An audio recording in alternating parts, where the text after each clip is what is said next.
La parole est à présent à Monsieur Alexis Joly pour le Rassemblement national.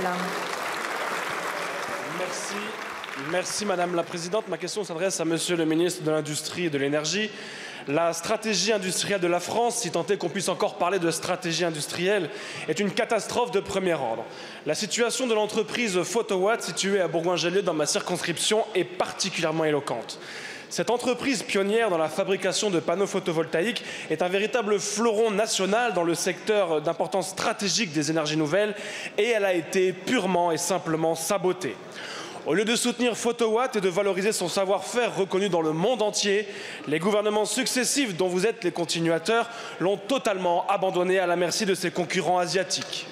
Aujourd'hui, elle se prépare à fermer définitivement ses portes, laissant sur le carreau 162 salariés aux compétences que d'autres pays se feront un plaisir d'acheter à prix d'or.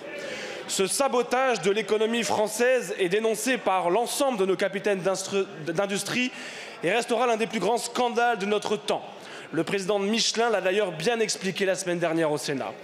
Notre stratégie industrielle alterne entre dramatique et l'absurde. La France disposait d'un avantage concurrentiel exceptionnel dans le secteur de l'énergie. Vous l'avez méthodiquement flingué pour satisfaire l'escroquerie écolo. Nos entreprises avaient besoin de protection, vous les avez soumises à une concurrence féroce au coût de production 2 fois inférieur au nôtre.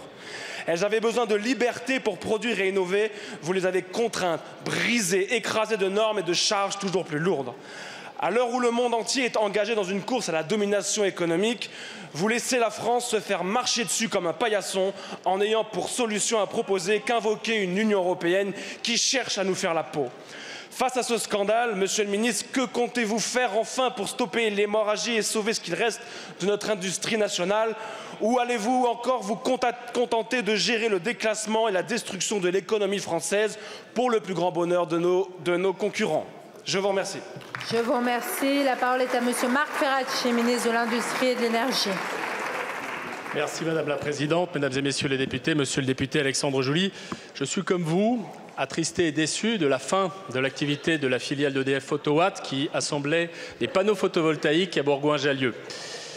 Je dois dire que je suis attristé parce que j'ai suivi de près les discussions qui ont eu lieu avec l'entreprise Carbone. Ces discussions, elles ont échoué fin 2024, mais Monsieur le député, je dois vous le dire, ça n'est pas la faute de l'État, car c'est l'opposition des salariés de Photowatt eux-mêmes à ce projet de rapprochement qui a fait échouer le projet lui-même. Donc, je veux quand même saluer et redire que notre soutien à la filière photovoltaïque reste constant. Il s'inscrit dans une stratégie énergétique équilibrée, c'est celle qu'a évoquée le président de la République à Belfort en 2022. L'idée d'une stratégie énergétique qui repose sur 2 jambes, le soutien à la filière du nucléaire et le soutien aux énergies renouvelables.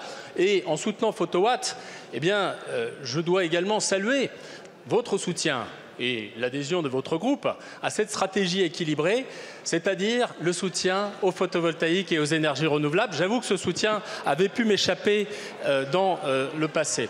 Nous allons continuer à marcher sur ces 2 jambes, nous allons continuer à développer le nucléaire, nous allons continuer à soutenir les énergies renouvelables, à la fois le photovoltaïque mais aussi le solaire ainsi que l'hydroélectricité. Nous allons continuer à déployer cette stratégie qui est à la fois un élément de notre souveraineté énergétique et qui est également un élément de notre souveraineté industrielle. Et lorsque vous évoquez, tout en défendant le photovoltaïque, eh bien, les manquements du gouvernement en matière de soutien à nos industriels pour l'accès à une énergie décarbonée et à bon prix, eh bien, il y a, je dois le dire, une certaine incohérence. Nous allons tout faire et nous allons continuer de tout faire pour associer souveraineté énergétique et souveraineté industrielle. Soyez convaincus, Monsieur le député, de notre détermination. Merci beaucoup, Monsieur le ministre. La parole est à présent à Monsieur Hugo Bernalicis pour le groupe La France.